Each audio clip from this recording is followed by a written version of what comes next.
Your Royal Highnesses, Your Excellencies, Lords, Ladies and Gentlemen, please take your seats.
Your Royal Highnesses, Your Excellencies, Lords, Ladies and Gentlemen, please take your seats.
Your Royal Highnesses, Your Excellencies, Lords, ladies and gentlemen, please take your seats.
Before we begin the opening ceremony, please listen to Global Goals Voices for Change, brought together by Project Everyone in partnership with civil society organisations for the Sustainable Development Goals.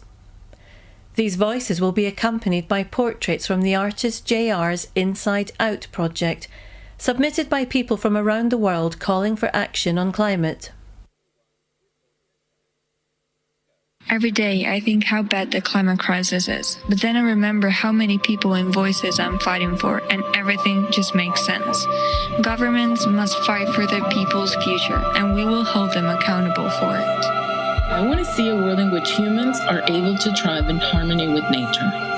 A world in which justice and equality are our main drivers and values for cooperation, change, and a sustainable future for all. I want to see a world where leaders are intentional about solving the climate crisis. More action, less words, so we can win together.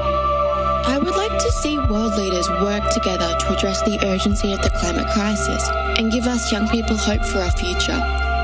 I want to see a world where sustainability isn't the exception, but it's the norm. Net zero emissions by 2050. Action now. I want to see a world where renewable energy becomes number one and fossil fuel production becomes a thing of the past. I want to see the relaunch of political ambition, more ambitious NDCs, and a full consideration of the latest IPCC report in the negotiations of COP26. We need large corporations to be responsible for their product, because even though every single one of us being sustainable on our daily behavior, they're still the main problem. I want a clean and safe planet to live and a sustainable life. The polar ice caps are melting and we might have a flood and all polar bears will be gone. Climate change. It is costing our planet its vitality, its strength, and that is why we have to help and heal our one and only Earth. I demand the world leaders to speak up for climate action, to tackle our global problems together and build a pathway to a maximum of 1.5 degrees of global warming as agreed in Paris. I want to see the forest, the wildlife, the mankind, and the nature growing. The world is ours. Me, we, and us can do wonders. Yes, together we can. We can make a great difference in bringing the world a better place to live for all of us. We must act now. grandchildren. We owe it to all life on Earth. We have no choice but to act. I'd like to live in a world where people actually take action. We only have one Earth, so let's stop destroying it.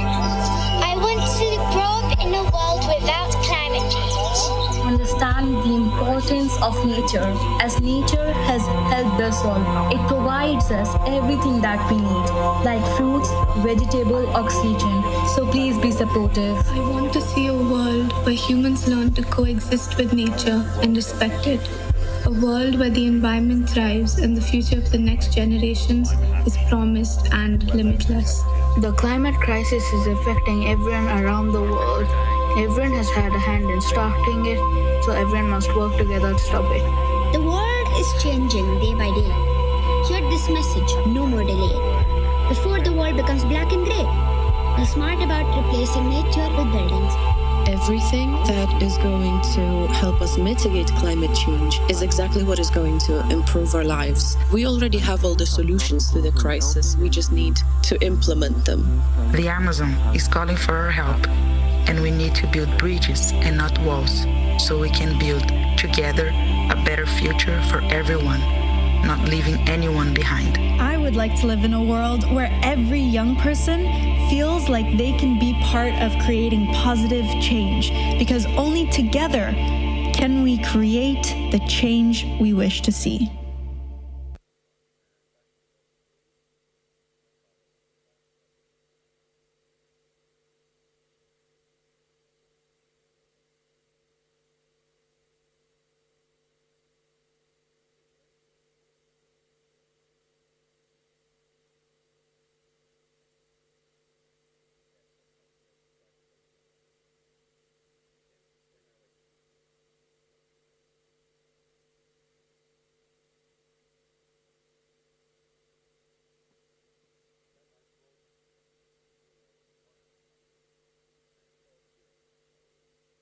Your Royal Highnesses, Your Excellencies, Lords, Ladies and Gentlemen, please take your seats.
Your Royal Highnesses, Your Excellencies, Lords, Ladies and Gentlemen, please take your seats.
Your Royal Highnesses, Your Excellencies, Lords, Ladies and Gentlemen, welcome to the opening ceremony for the World Leaders Summit of COP26.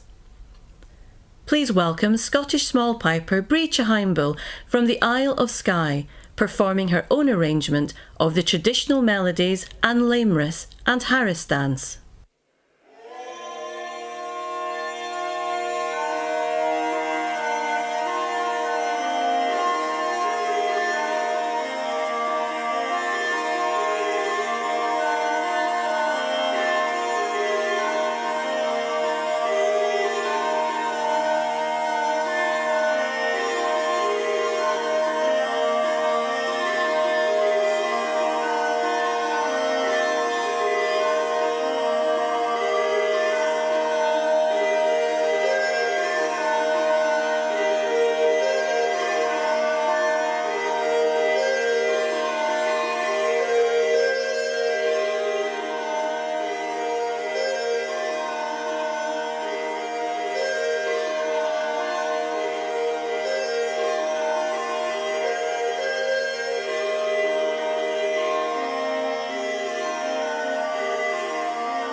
It's possible that there's only one civilization in the Milky Way galaxy.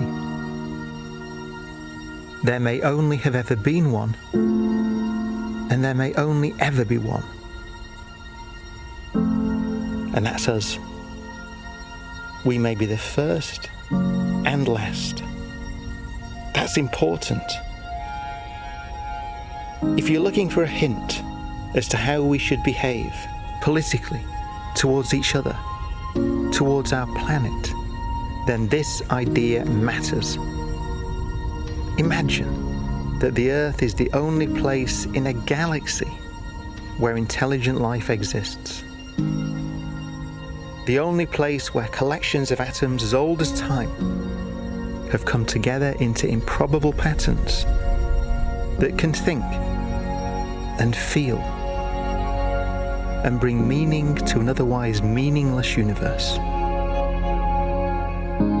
How should we behave? Surely, notwithstanding the fact that we're tiny, fragile things on a mote of dust, orbiting around one star amongst 400 billion, we must consider ourselves and our world to be inconceivably valuable.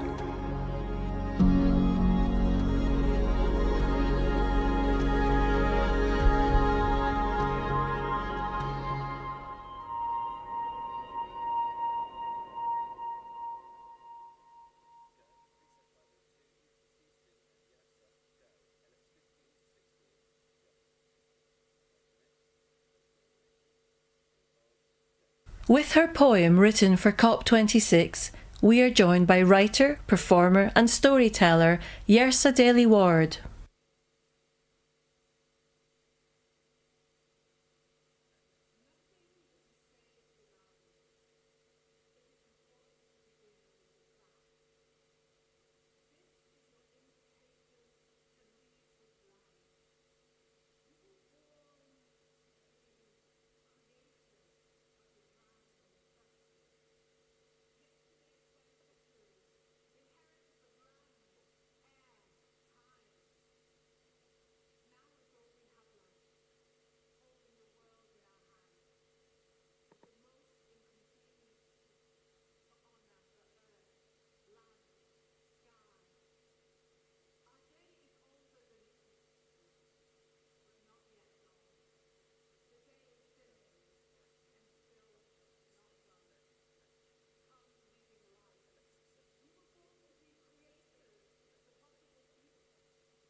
doing blue.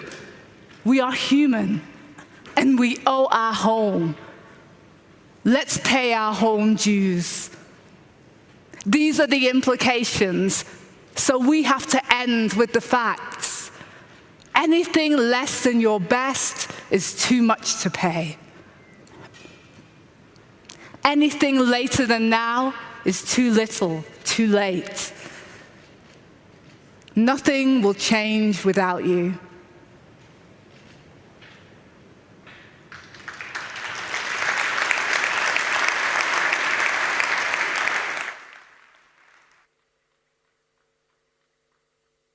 Please welcome the Prime Minister of the United Kingdom, Boris Johnson.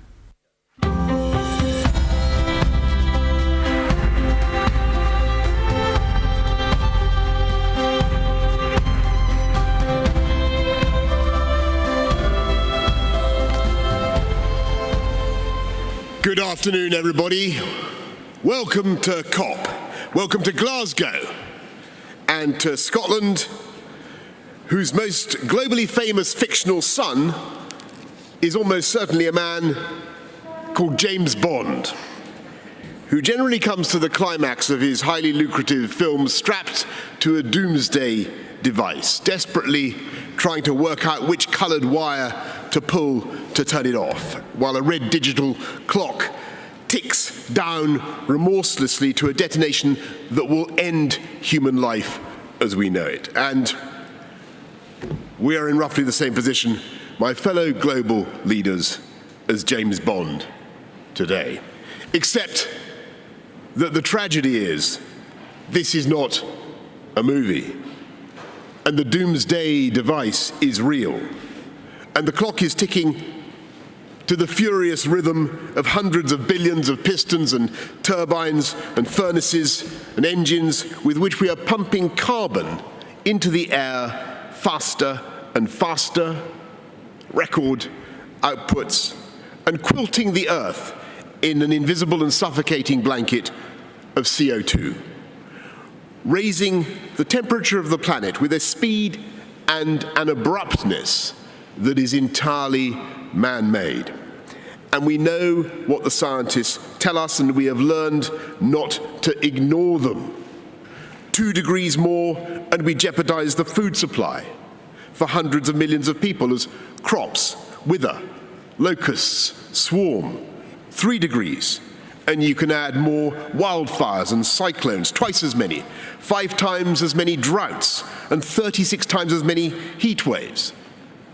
4 degrees, and we say goodbye to whole cities. Miami, Alexandria, Shanghai, all lost beneath the waves. And the longer we fail to act, the worse it gets, and the higher the price when we are eventually forced by catastrophe to act. Because humanity has long since run down the clock on climate change. It's 1 minute to midnight on that doomsday clock, and we need to act now. If we don't get serious about climate change today, it will be too late for our children to do so tomorrow. I was there with many of you in Copenhagen 11 years ago when we acknowledged we had a problem. I was there in Paris 6 years ago when we agreed to net zero and to try to restrain the rise in the temperature of the planet to 1.5 degrees. And all those promises will be nothing but blah, blah, blah, to coin a phrase. And the anger and the impatience of the world will be uncontainable unless we make this COP26 in Glasgow the moment when we get real about climate change. And we can. We can get real on coal, cars, cash, and trees. We have the technology to deactivate that ticking doomsday device, not all at once. I'm afraid it's too late for that. But one by one, and with ever greater speed and efficiency, we can begin to close down those billions of hydrocarbon combustion chambers that you find currently in every corner of the planet. We can phase out the use of cars with hydrocarbon internal combustion engines. By 2035, we can do that. We in the UK are leading by ending new sales by 2030. We can end the use of coal-fired power stations. We can do it by 2040 in the developing world, 2030 in the richer nations. We can plant hundreds of millions of trees, 1 trillion. It's not technologically difficult. And halt and reverse deforestation by 2030. Not just because it's a spiritually uplifting and beautiful thing to do, but because that is the way to restore the balance of nature and to fix carbon in the air. And as we look at the green industrial revolution that's now needed around the world, we in the developed world must recognize the special responsibility we have to help everybody else to do it. Because it was here in Glasgow 250 years ago that James Watt came up with a machine that was powered by steam, that was produced by burning coal. And yes, my friends, we've brought you to the very place where the doomsday machine began to tick. And even though for 200 years, the industrialized countries were in complete ignorance of the problem that they were creating, we now have a duty to find those funds. $100 billion a year that was promised in Paris by 2020, but which we won't deliver until 2023, to help the rest of the world to move to green technology. But we cannot and will not succeed by government spending alone. We in this room can deploy hundreds of billions, no question. But the market has hundreds of trillions. And the task now is to work together to help our friends to decarbonize, using our funds, the funds we have in development assistance, and working with all the multilateral development banks so that in the key countries that need to make progress, we can jointly identify the projects that we can help to de-risk so that the private sector money can come in just the same way that it was the private sector that enabled the UK to end our dependence on coal, become the Saudi Arabia of wind. We have the technology. We can find the finance, and we must. And the question for us all today is whether we have the will. And my fellow leaders, as I look around this room, I don't want to put too fine a point on it, but we all talk about what we're going to do in 2050 or 2060.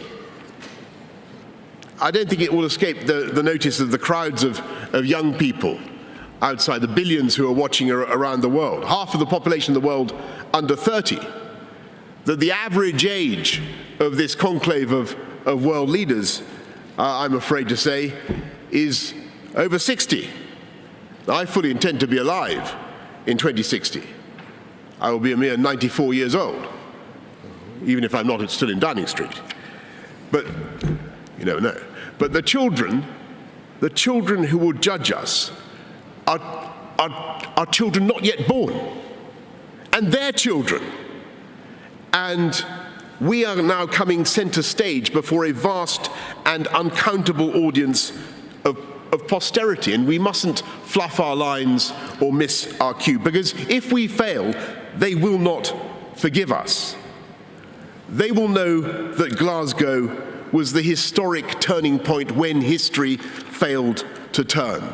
They will judge us with bitterness and with a resentment that eclipses any of the climate activists of today. And they will be right. COP26 will not and cannot be the end of the story on climate change. Even if this conference ends with binding global commitments for game-changing, real-world action, 2 weeks from now, smokestacks will still belch in industrial heartlands.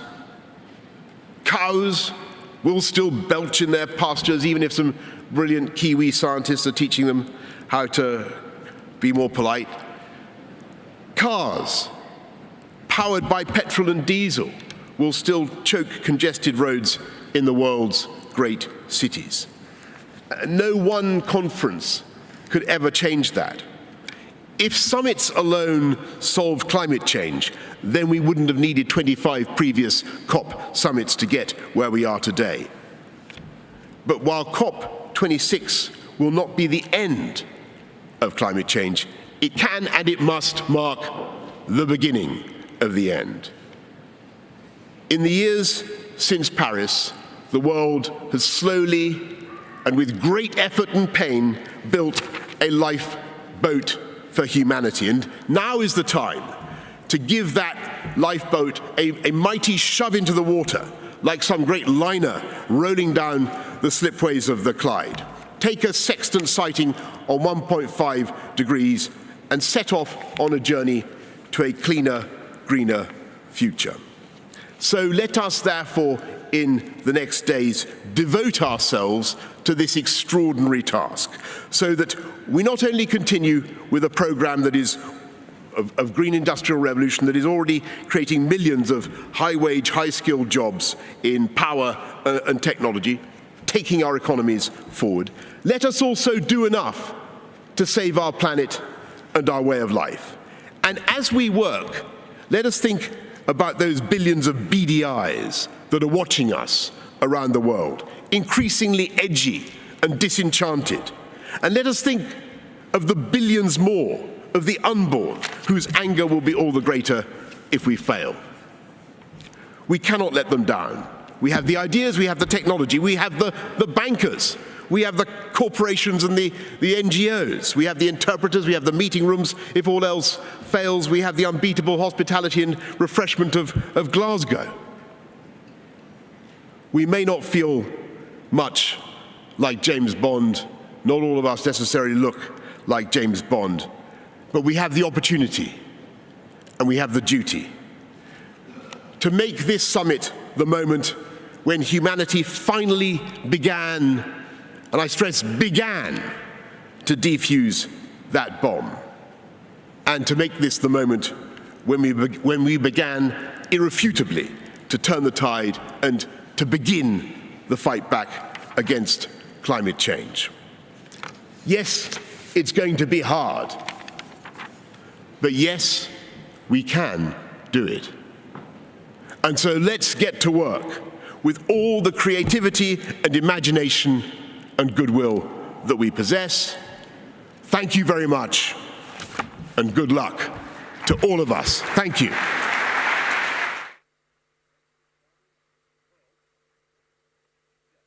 Bringing voices from Earth into COP26, please welcome climate campaigner Brianna Froen.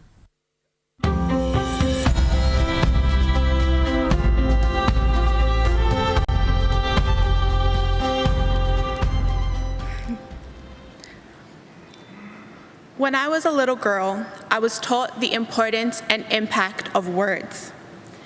In my culture, in Samoa, there's a proverb that goes, "E pala ma'a ai le pala upu."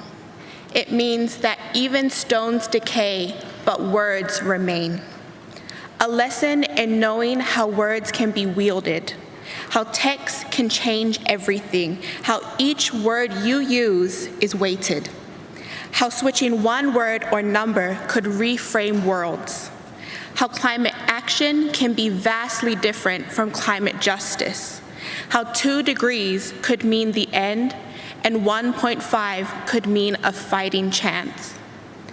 You all have the power here today to be better, to remember that in your meeting rooms and drafting documents are more than just black and white objects, to remember that in your words you wield the weapons that can save us or sell us out. I don't need to remind you the reality of vulnerable communities.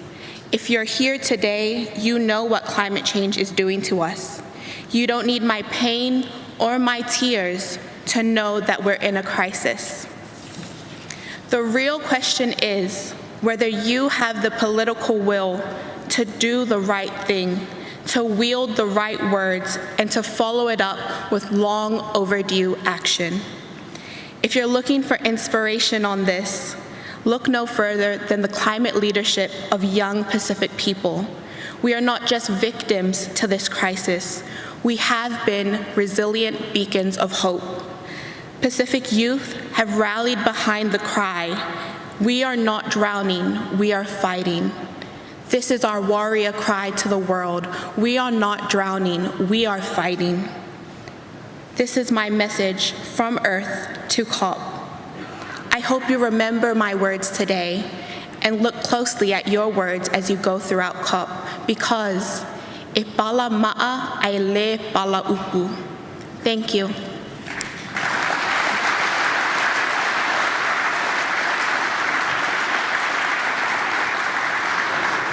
Now please welcome to the stage Chai Sudoi.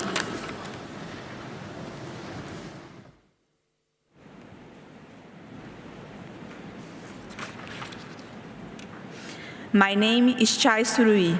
I'm 1 in 24, but my people have been living in the Amazon forest at least 6,000 years. My father, the great chief Almi Surui, taught me that we must listen to the stars, the moon, the wind, the animals, and the trees.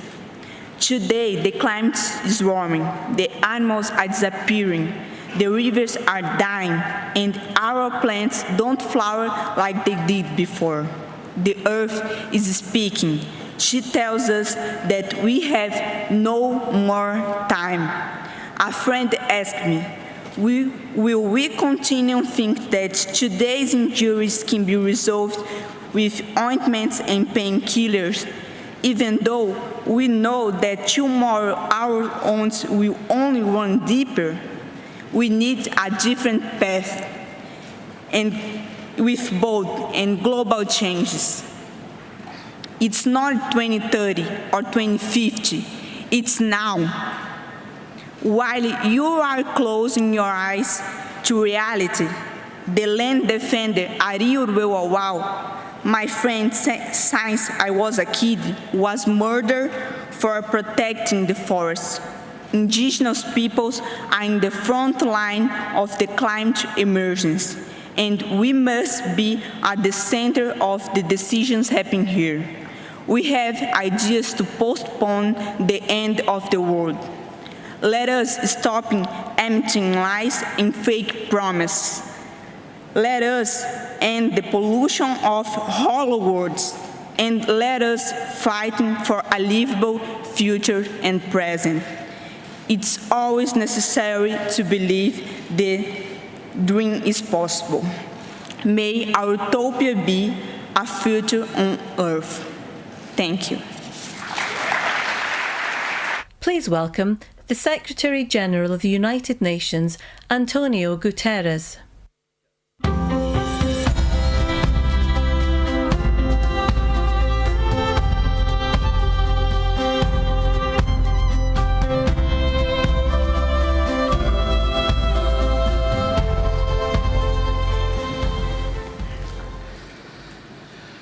Dear Prime Minister Boris Johnson, I want to thank you and to thank COP President Alok Sharma for your hospitality, your leadership, and your tireless efforts in the preparation of this COP. Your Royal Highnesses, Excellencies, ladies and gentlemen, the 6 years since the Paris Climate Agreement have been the 6 hottest years on record. Our addiction to fossil fuels is pushing humanity to the brink. We face a stark choice. Either we stop it or it stops us. And it's time to say, enough. Enough of brutalizing biodiversity. Enough of killing ourselves with carbon. Enough of treating nature like a toilet. Enough of burning and drilling and mining our way deeper. We are digging our own graves. Our planet is changing before our eyes, from the ocean depths to mountain tops, from melting glaciers to relentless extreme weather events. Sea level rise is double the rate it was 30 years ago. Oceans are hotter than ever, and getting warmer faster. Parts of the Amazon rainforest now emit more carbon than they absorb. Recent climate action announcements might give the impression that we are on track to turn things around. This is an illusion. The last published report on national determined contributions showed that they would still condemn the world to a calamitous 2.7-degree increase. And even if the recent pledges were clear and credible, and there are serious questions about some of them, we are still careening towards climate catastrophe. Even in the best case scenario, temperatures will rise well above 2 degrees. So, as we open this much anticipated climate conference, we are still heading for climate disaster. Young people know it. Every country sees it. Small island developing states and other vulnerable ones live it. And for them, failure is not an option.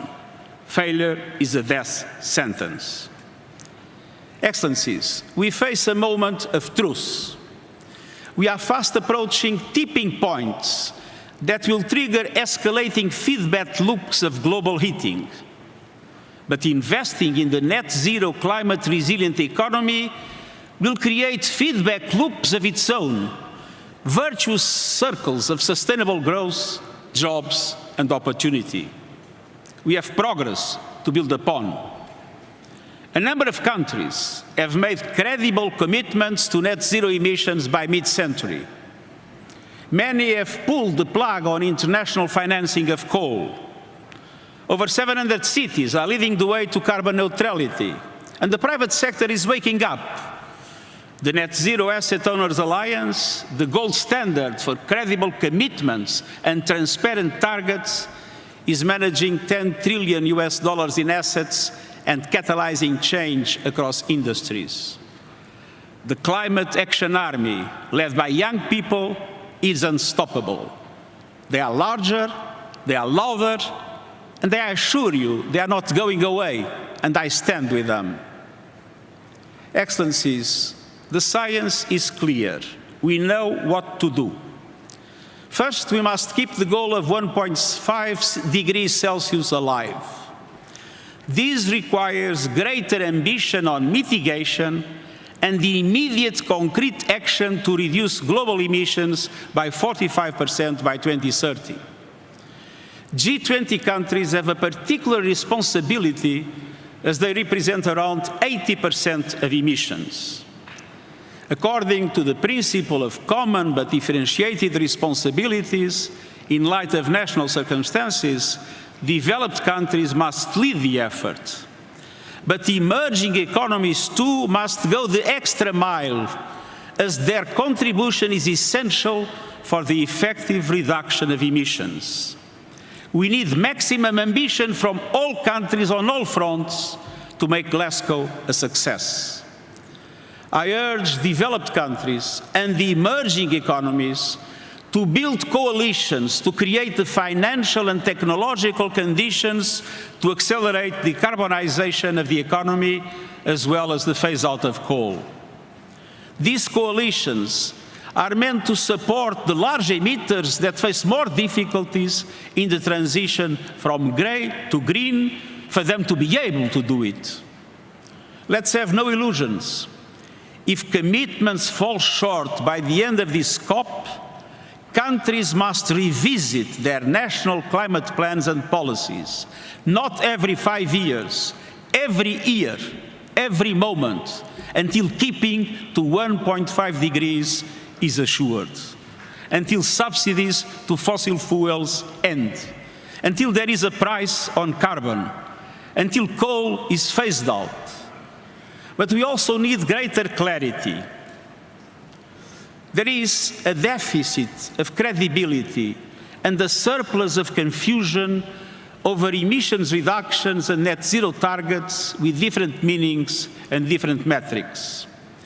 That is why, beyond the mechanisms already established in the Paris Agreement, I'm announcing today that we'll establish a group of experts to propose clear standards to measure and analyze net zero commitments from non-state actors.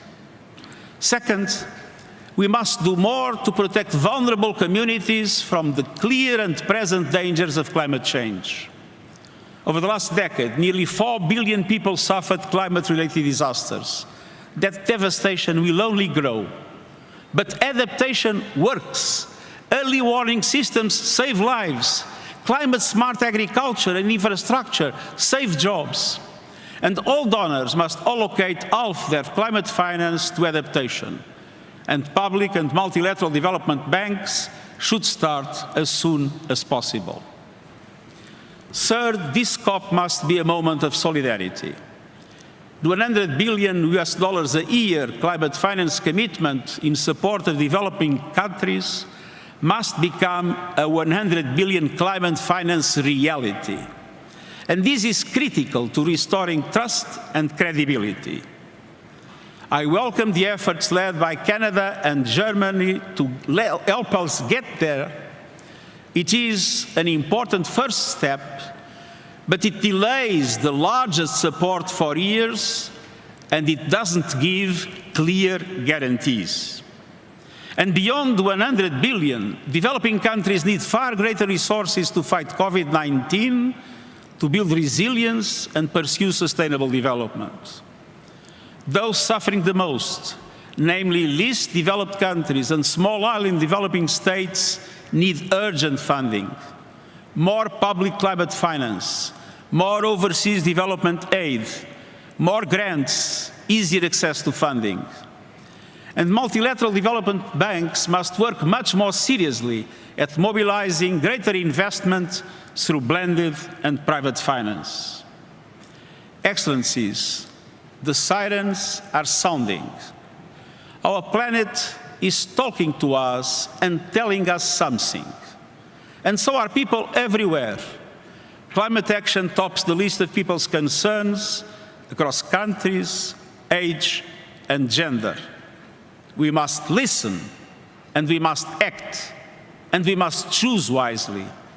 On behalf of these and future generations, I urge you, choose ambition, choose solidarity, choose to safeguard our future and save humanity, and I thank you.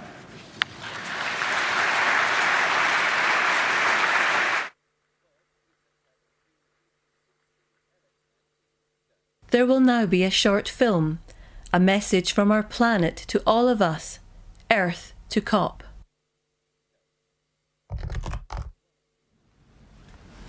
Commuter chaos this morning and delays for the day as high levels of water brought services to a standstill. The Met Office says we should be braced for more of this. Forget summer, they say. It's going to...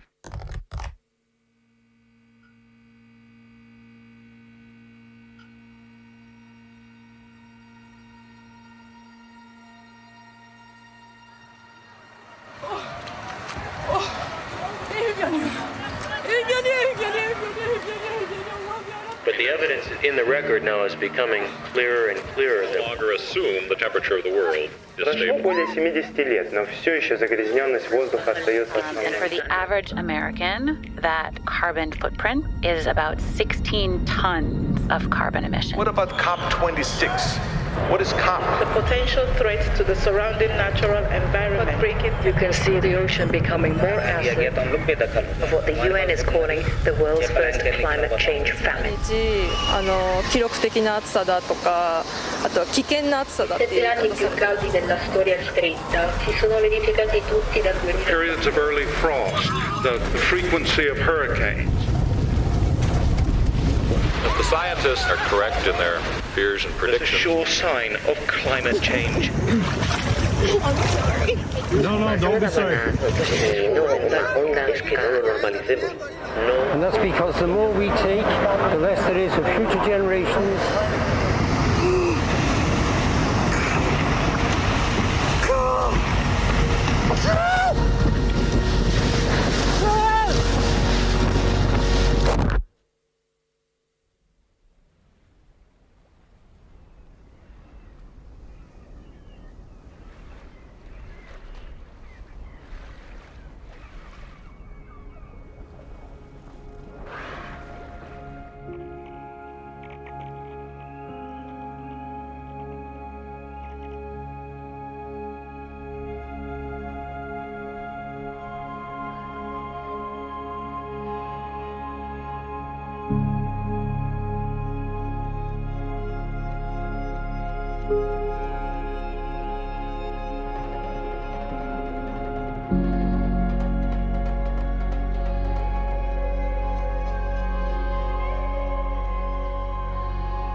Even on our warming planet, there are reasons for hope. We need to have the courage to try. A lot more jobs created in the green economy. Climate change is not the problem. Climate change is the expression of the problem. The renewable energy technologies to fundamentally transform the energy system are at our disposal. So how do we begin the process of reversing global warming? Oh my God, a storm. We need innovation, and this kind of innovation. I'm really glad people are starting to buy electric cars and launched the largest tree plantation campaign. It is now cheaper to build offshore wind farms. To develop a climate-altering crop. By continually reinvesting in our grassland, we are locking down more nitrogen. This is a critical moment that we cannot not be part of. Enormous opportunity in agriculture. We can become stubborn optimists. COP26 is one of the most important diplomatic gatherings in history. But humanity already knows what to do. We can't do it overnight, but we can set that end date. We've got a long way to go. But there is momentum. Roll up your sleeves and do it.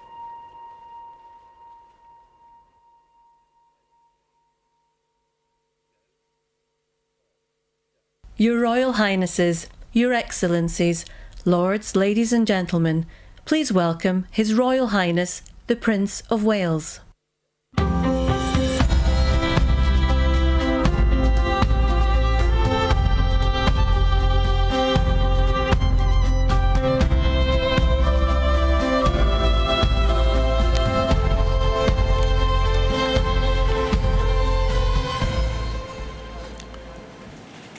Your Excellencies, ladies and gentlemen, the COVID-19 pandemic has shown us just how devastating a global cross-border threat can be. Climate change and biodiversity loss are no different. In fact, they pose an even greater existential threat, to the extent that we have to put ourselves on what might be called a warlike footing. Having myself had the opportunity of consulting many of you over these past 18 months, I know you all carry a heavy burden on your shoulders, and you do not need me to tell you that the eyes and hopes of the world are upon you, to act with all dispatch and decisively, because time has quite literally run out. The recent IPCC report gave us a clear diagnosis of the scale of the problem. We know what we must do. With a growing global population creating ever-increasing demand on the planet's finite resources, we have to reduce emissions urgently and take action to tackle the carbon already in the atmosphere, including from coal-fired power stations. Putting a value on carbon, thus making carbon capture solutions more economical, is therefore absolutely critical. Similarly, after billions of years of evolution, nature is our best teacher. In this regard, restoring natural capital, accelerating nature-based solutions, and leveraging the circular bioeconomy will be vital to our efforts. As we tackle this crisis, our efforts cannot be a series of independent initiatives running in parallel. The scale and scope of the threat we face call for a global systems-level solution based on radically transforming our current fossil fuel-based economy to one that is genuinely renewable and sustainable. So, ladies and gentlemen, my plea today is for countries to come together to create the environment that enables every sector of industry to take the action required. We know this will take trillions, not billions of dollars. We also know that countries, many of whom are burdened by growing levels of debt, simply cannot afford to go green. Here we need a vast military-style campaign to marshal the strength of the global private sector. With trillions at its disposal, far beyond global GDP, and with the greatest respect, beyond even the governments of the world's leaders, it offers the only real prospect of achieving fundamental economic transition. So, how do we do it? First, how do we get the private sector all pulling in the same direction?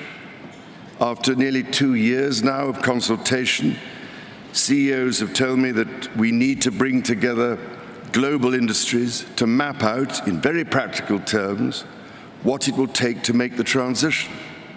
We know from the pandemic that the private sector can speed up timelines dramatically when everyone agrees on the urgency and the direction. So each sector needs a clear strategy to speed up the process of getting innovations to market. Second, who pays and how?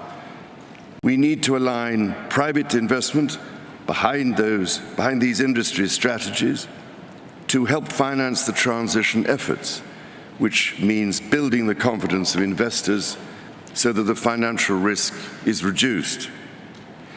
Crucially, investment is needed to help transition from coal to clean energy. If we can develop a pipeline of many more sustainable and bankable projects at a sufficient scale, it will attract greater investment. Third, which switches do we flick to enable these objectives? More than 300 of the world's leading CEOs and institutional investors have told me that alongside the promises countries have made, their nationally determined contributions, they need clear market signals, agreed globally, so that they have the confidence to invest without the goalposts suddenly moving. This is the framework I've offered in the Terracotta Roadmap, created by my Sustainable Markets Initiative, with nearly 100 specific actions for acceleration. Together, we are working to drive trillions of dollars in support of transition across 10 of the most emitting and polluting industries. They include energy, agriculture, transportation, health systems, and fashion. The reality of today's global supply chains means that industry transition will affect every country and every producer in the world. There is absolutely no doubt in my mind that the private sector is ready to play its part and to work with governments to find a way forward. Your Excellencies, ladies and gentlemen, many of your countries I know are already feeling the devastating impact of climate change through ever-increasing droughts, mudslides, floods, hurricanes, cyclones and wildfires, as we've just seen on that terrifying film. Any leader who has had to confront such life-threatening challenges knows that the cost of inaction is far greater than the cost of prevention. So I can only urge you, as the world's decision makers, to find practical ways of overcoming differences so we can all get down to work together to rescue this precious planet and save the threatened future of our young people. Thank you, ladies and gentlemen.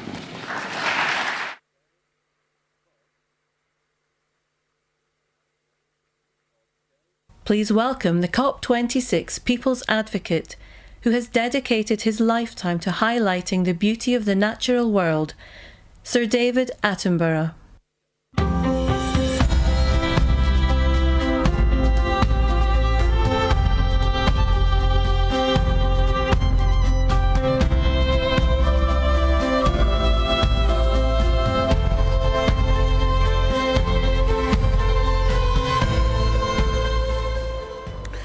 Your Excellencies, delegates, ladies and gentlemen, as you spend the next 2 weeks debating, negotiating, persuading, and compromising, as you surely must, it's easy to forget that ultimately the emergency climate comes down to a single number: the concentration of carbon in our atmosphere. The measure that greatly determines global temperature. And the changes in that one number is the clearest way to chart our own story, for it defines our relationship with our world. For much of humanity's ancient history, that number bounced wildly between 180 and 300. And so too did global temperatures. It was a brutal and unpredictable world. At times, our ancestors existed only in tiny numbers. But just over 10,000 years ago, that number suddenly stabilized, and with it, Earth's climate. We found ourselves in an unusually benign period, with predictable seasons and reliable weather. For the first time, civilization was possible, and we wasted no time in taking advantage of that.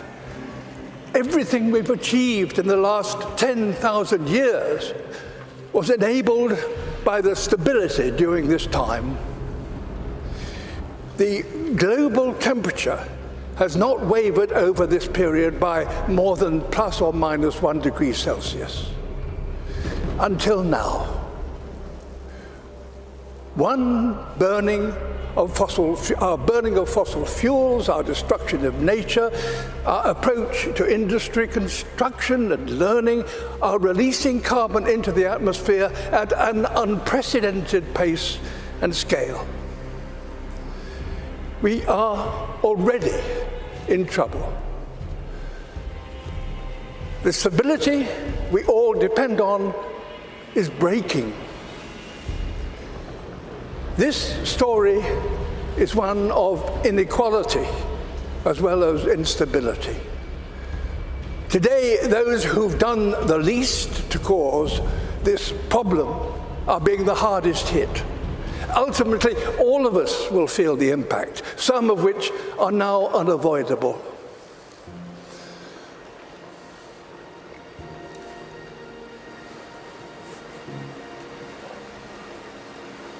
My world is melting. You think you have control, we actually have no control.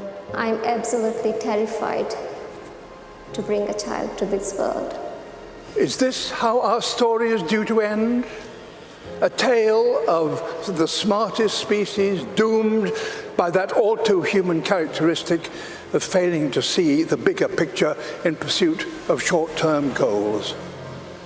Perhaps the fact that the people most affected by climate change are no longer some imagined future generation, but young people alive today. Perhaps that will give us the impetus we need to rewrite our story, to turn this tragedy into a triumph. We are, after all, the greatest problem solvers to have ever existed on Earth. We now understand this problem. We know how to stop the number rising and put it in reverse. We must have carbon emissions, halt them this decade. We must recapture billions of tons of carbon from the air. We must fix our sights on keeping 1.5 degrees within reach.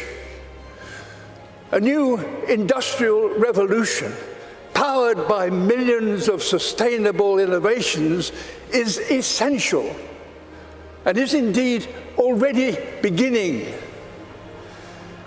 We will all share in the benefits: affordable clean energy, healthy air, and enough food to sustain us all. Nature is a key ally. Wherever we restore the wild, it will recapture carbon and help us bring back balance to our planet. And as we work to build a better world, we must acknowledge no nation has completed its development because no advanced nation is yet sustainable. All have a journey still to compete, so that all nations have a good standard of living and a modest footprint. We're going to have to learn together how to achieve this. ensuring none are left behind. We must use this opportunity to create a more equal world, and our motivation should not be fear, but hope.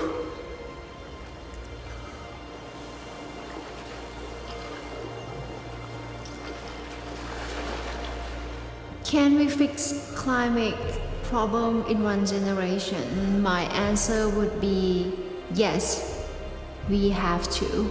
We need to not just to talk about what we can do, but to do what we can. This is a challenge that we should try to solve in a quick way with a long-term vision. It comes down to this: the people alive now or the generation to come will look at this conference and consider one thing. Did that number stop rising and start to drop as a result of commitments made here? There's every reason to believe that the answer can be yes. If working apart, we are force powerful enough to destabilize our planet, surely working together, we are powerful enough to save it. In my lifetime, I've witnessed a terrible decline. In yours, you could and should witness a wonderful recovery. That desperate hope, ladies and gentlemen, delegates, excellencies, is why the world is looking to you and why you are here. Thank you.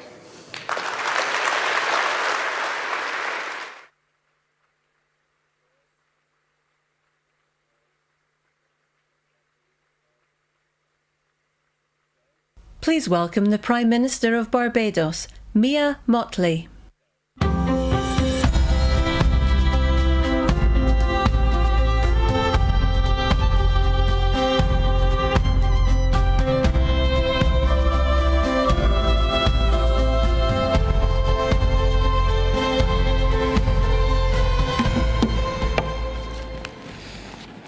Your Royal Highness, Excellencies, distinguished guests, ladies and gentlemen, the pandemic has taught us that national solutions to global problems do not work. We come to Glasgow with global ambition to save our people and to save our planet, but we now find three gaps. On mitigation, climate pledges or NDCs. Without more, we will leave the world on a pathway to 2.7 degrees, and with more, we are still likely to get to 2 degrees. These commitments, made by some, are based on technologies yet to be developed, and this is at best reckless and at worst dangerous. On finance, we are $20 billion short of the $100 billion, and this commitment, even then, might only be met in 2023. On adaptation finance remains only at 25%, not the 50-50 split that was promised nor needed given the warming that is already taking place on this earth. Climate finance to frontline small island developing states declined by 25% in 2019. Failure to provide the critical finance and that of loss and damage is measured, my friends, in lives and livelihoods in our communities. This is immoral and it is unjust. If Glasgow is to deliver on the promises of Paris, it must close these three gaps. So I ask to you, what must we say to our people living on the front line in the Caribbean, in Africa, in Latin America, in the Pacific, when both ambition and regrettably some of the needed faces at Glasgow are not present? What excuse should we give for the failure? In the words of that Caribbean icon Eddie Grant, will they mourn us on the front line? When will we, as world leaders across the world, address the pressing issues that are truly causing our people angst and worry, whether it is climate or whether it is vaccines? Simply put, When will leaders lead? Our people are watching, and our people are taking note. And are we really going to leave Scotland without the resolve and the ambition that is sorely needed to save lives and to save our planet? How many more voices and how many more pictures of people must we see on these screens without being able to move? Or are we so blinded and hardened that we can no longer appreciate the cries of humanity? I have been saying to Barbadians for many years that many hands make light work. Today, we need the correct mix of voices, ambition, and action. Do some leaders in this world believe that they can survive and thrive on their own? Have they not learned from the pandemic? Can there be peace and prosperity if 1/3 of the world literally prospers and the other 2/3 of the world live under siege and face calamitous threats to our well-being? What the world needs now, my friends, is that which is within the ambit of less than 200 persons who are willing and prepared to lead. Leaders must not fail those who elect them to lead. And I say to you, there is a sword that can cut down this Gordian knot, and it has been wielded before. The central banks of the wealthiest countries engaged in $25 trillion of quantitative easing in the last 13 years. 25 trillion.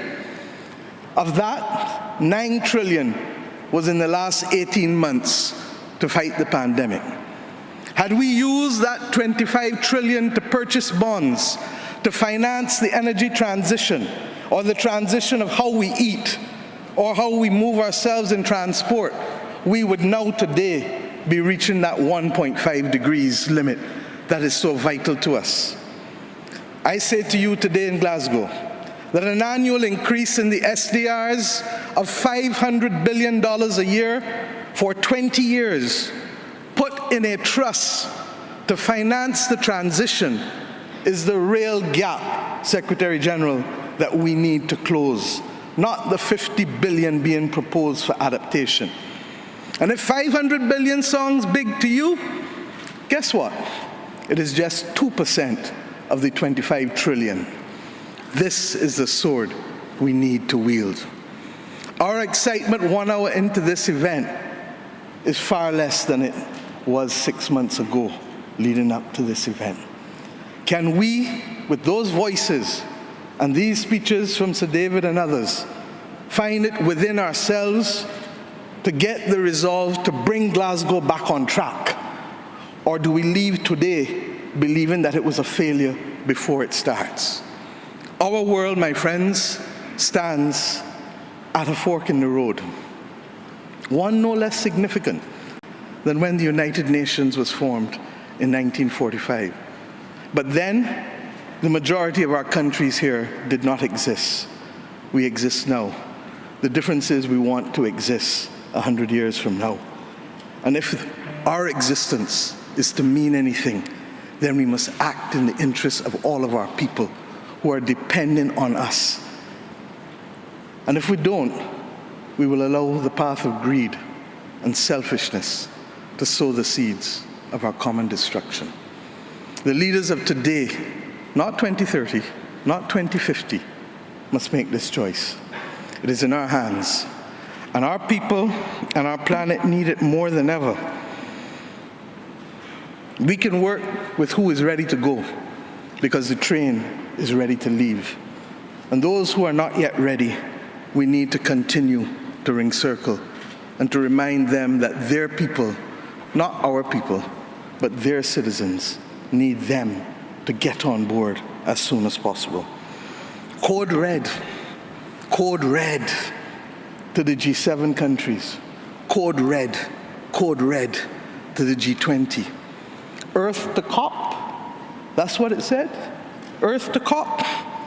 For those who have eyes to see, for those who have ears to listen, and for those who have a heart to feel, 1.5 is what we need to survive. 2 degrees Yes, SG is a death sentence for the people of Antigua and Barbuda, for the people of the Maldives, for the people of Dominica and Fiji, for the people of Kenya and Mozambique, and yes, for the people of Samoa and Barbados.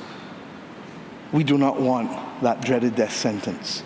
And we've come here today to say, try harder, because our people, the climate army, the world, the planet, needs our actions now, not next year, not in the next decade. Thank you.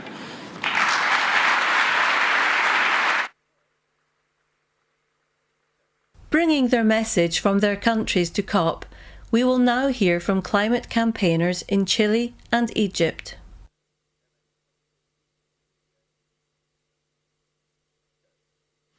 Mi nombre es Isis Riquelme, activista climática, ecofeminista y estudiante de geografía de Chile, y hoy les hablo para que se escuche la voz de la juventud de Latinoamérica. Debemos escuchar el mensaje que nuestro planeta nos envía. El mundo no está mal porque hay una pandemia, hay pandemias porque el mundo está mal. Hago un llamado a los líderes del mundo a que comprometan acciones concretas para detener la extinción de nuestras especies y de la humanidad. Hoy. Today, we young people around the world have proven to be the present through projects and ideas that contribute to mitigating and adapting the climate crisis. And it is the duty of all government to listen to us. It is our future that is at stake. Latin American girls and young women harbour dreams and ideas of tomorrow. We have empowered ourselves with our capacities and we have made progress in socio-environmental education. The projects that young people promote to address change are clear examples of viable and concrete solutions to provide the necessary tools for adaptation and empower our community to be agents of change throughout the world. We have propelled Latin America's coordination to protect our ocean for the invaluable biodiversity that it houses. We have urged civil society in 80 countries to take concrete actions to mitigate the climate crisis and raise demands and proposals that you can implement in your countries. We, your children, have decided to collaborate globally to take care of our home. But it is you who decide how to rebuild it. I urge you to listen and to act. We must continue to build the climate ambition of the Chilean presidency at COP25. Work locally to implement globally. And take into account the knowledge of civil society. This is my message from Earth to COP. We ask you, please help us to guarantee a better future. Our lives and the lives of those who come are in your hands. What you decide at this conference will change the course of humanity. It is time to act. تحياتي أنا عبد الفتاح ندى ناشط في قضية التغير المناخي. I am Abdel Fattah Nada, climate activist. I speak from Egypt and convey a message on behalf of the youth of the Earth that is threatened by climate change day after day, minute after minute. Young activists from all over the world stand together to raise global public awareness of the dangers of climate change. Everyone must realize that tackling these problems is not a luxury, but they shape our destiny. Every individual decision we make every day will determine whether we harm the planet or give it another chance. Now is the time for all world leaders to build on our efforts and prioritize the public policies that will handle the climate crisis. I've spent the last 6 years working with local communities in the less privileged areas of Egypt by training young people and community leaders in social entrepreneurship models and economic empowerment through green initiatives. I've found that there are lots of opportunities to achieve economic empowerment through eco-friendly initiatives, despite the perception that less privileged areas would not prioritize climate issues. The youth in these areas have a lot of innovations to start their own green social businesses that could generate income and tackle climate change. This is my message from Earth to you, COP.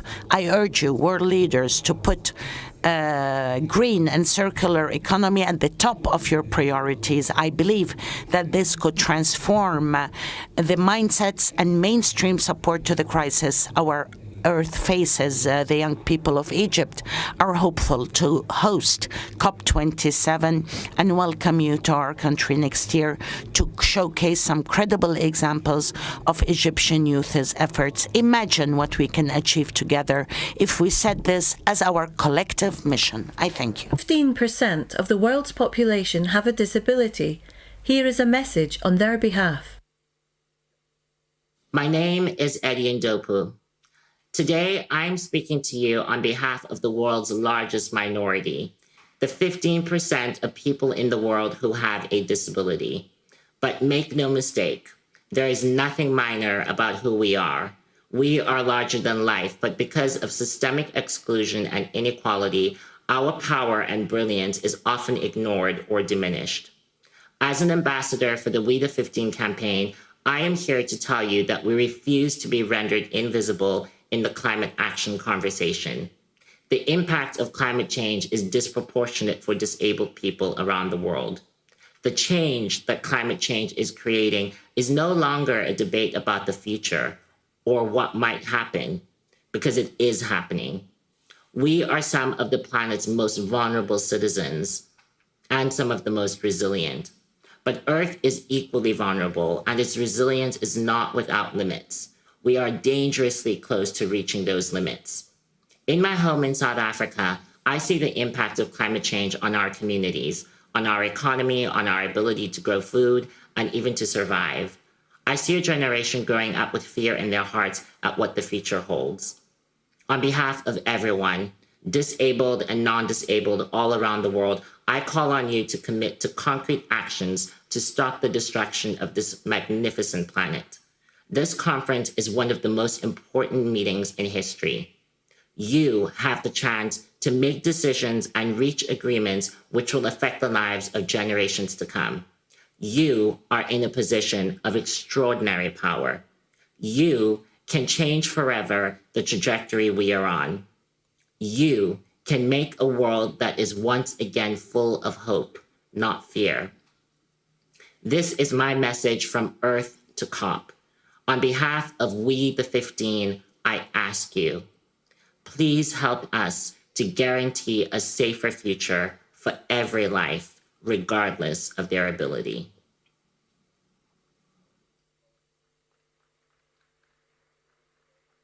Please welcome the Prime Minister of Italy, Mario Draghi.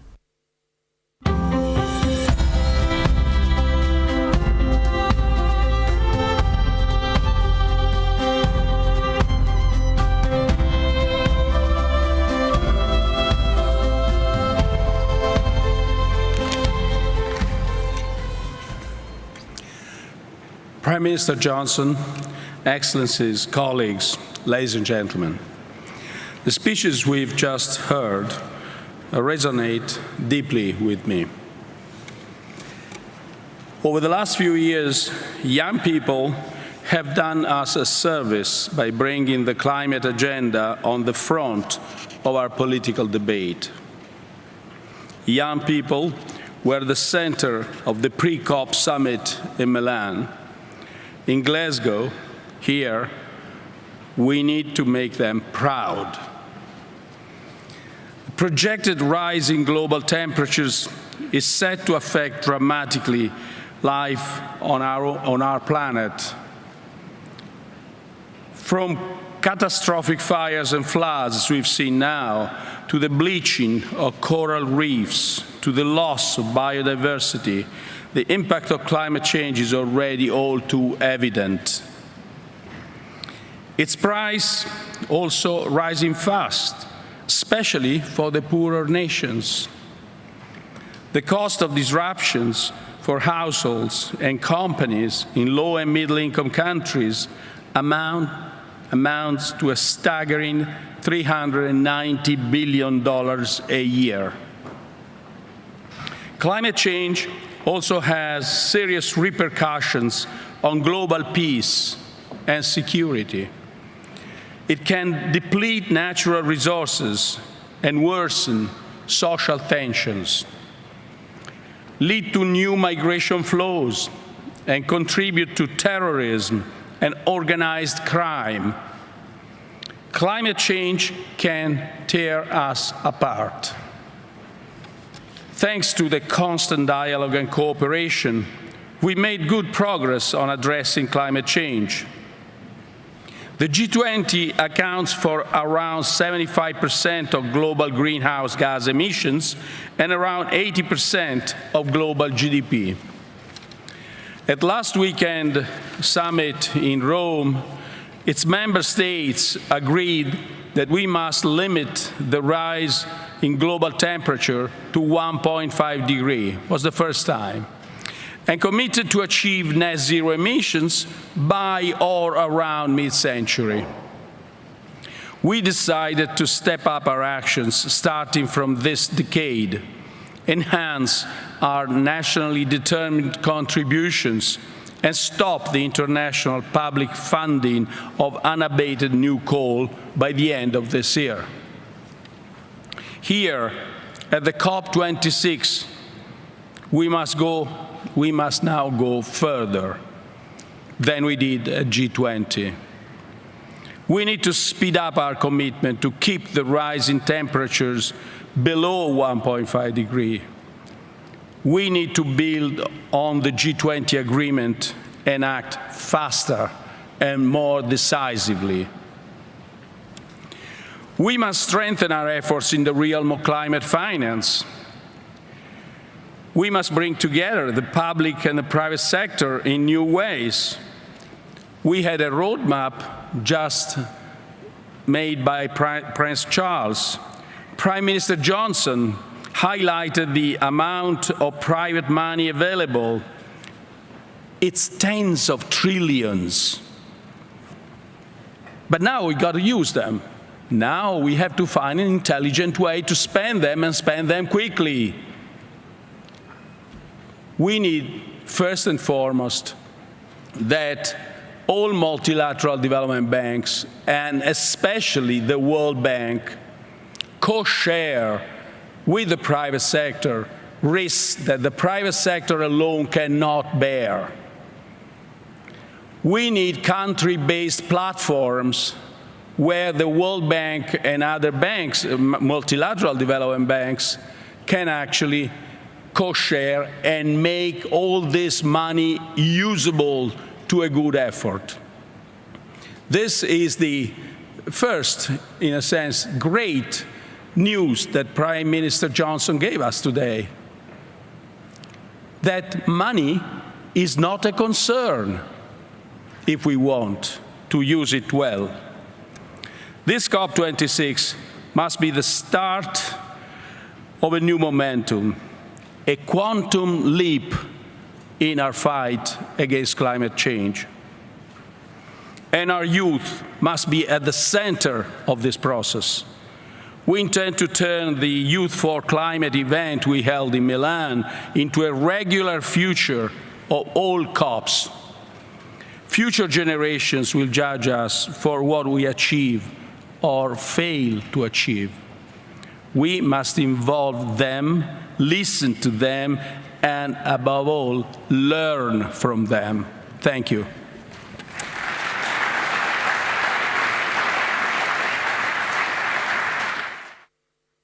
Please welcome back Yrsa Daly-Ward.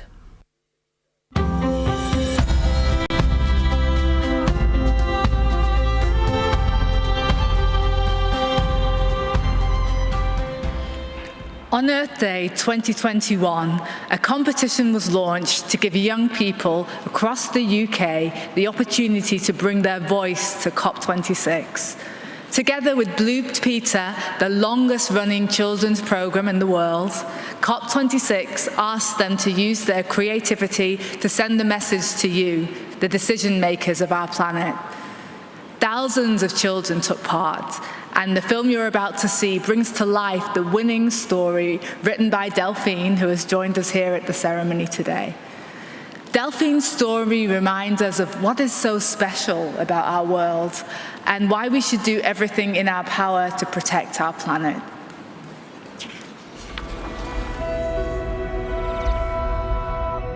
Delphine was a girl born in 2099. One day, her gran gave her a book, heavy with a spine. There were photographs of creatures she'd never ever seen. What are they, Gran, these animals? What does this all mean? Gran sighed. Many years ago, they roamed the earth and seas. But we bulldozed their homes and burnt down their trees. We put plastic in their oceans and greenhouse gases in the sky. But why did you let them, Gran? Why? Oh, why? Oh, why? I was just a child, she said. I shouted, no one took heed. Businessmen wanted money. It was nothing more than greed. That night, Delphine read on, and her eyes grew bigger and wider. And when she fell asleep, the creatures came to life inside her. A giant cat with golden stripes and glowing orange eyes. A candy floss pink bird taking off across the skies. A funny little lizard with color-changing skin. Some speedy silver fish with spikes upon their fins. When the sun came up, the menagerie faded away, and Delphine's heart felt heavy in the cold grey light of day. Do you recognize them, dear readers of this tale? In 2021, they're not figments for girls' imagination. We must protect them where we can, for future generations.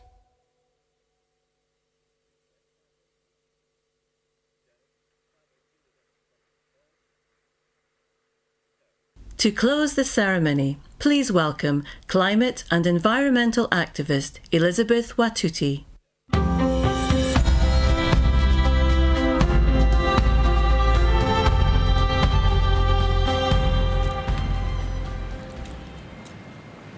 My name is Elizabeth Wattuti.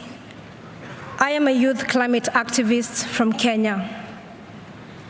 I have done a lot of soul-searching about what to say here today. I have asked myself over and over what words might move you. And then I realized that making my 4 minutes count does not rest solely on me. My truth will only land if you have the grace to fully listen. My story will only move you if you can open up your heart.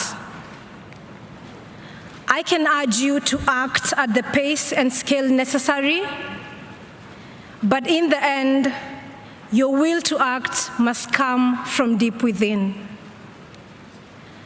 I need to tell you what is happening in my home country.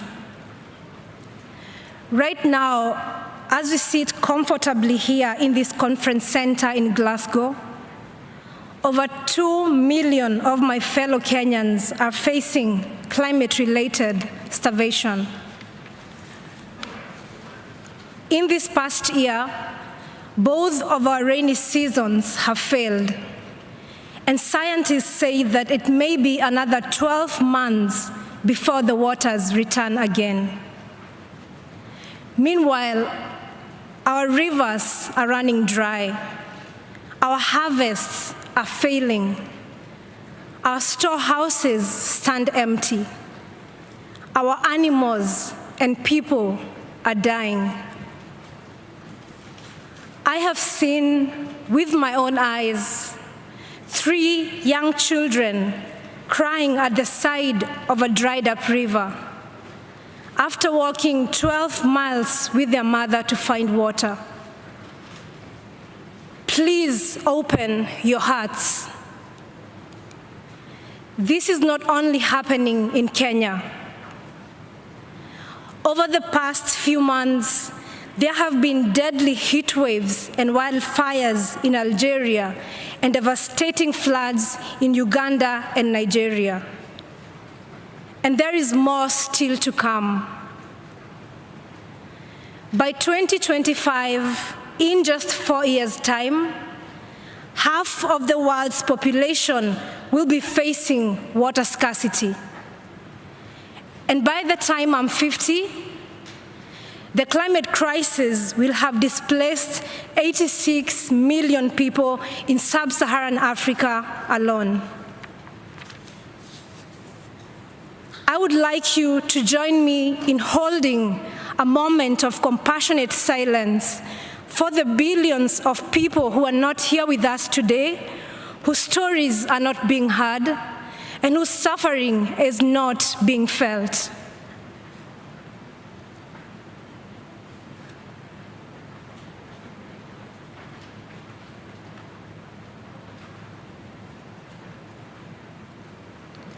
Please open your hearts.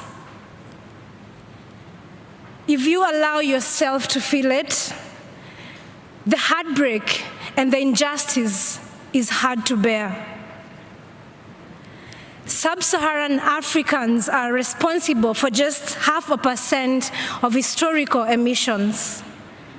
The children are responsible for none, but they are bearing the brunt. We are the adults on this earth right now, and it is our responsibility to ensure that the children have food and water. I have been doing what I can. Inspired by the great Professor Wangari Maathai, I founded the Green Generation Initiative, a tree-growing initiative that enhances food security for young Kenyans. So far, we have grown 30,000 fruit trees to maturity, providing desperately needed nutrition for thousands of children. Every day, we see that when we look after the trees, they look after us. But these trees and the life-saving fruit they bear will not survive on a 2.7 degrees Celsius warmer planet. The decisions you make here will help determine whether the rains will return to our land. The decisions you make here will help determine whether the fruit trees we plant will live or perish. The decisions you make here will help determine whether children will have food and water. I believe in our human capacity to care deeply and to act collectively.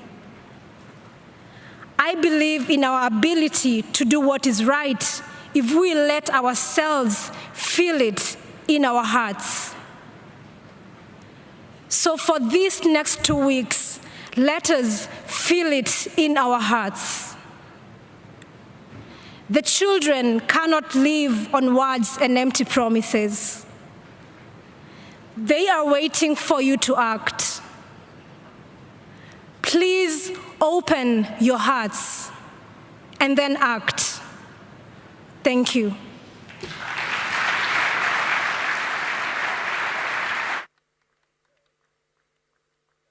You have heard Earth's impassioned message to you all.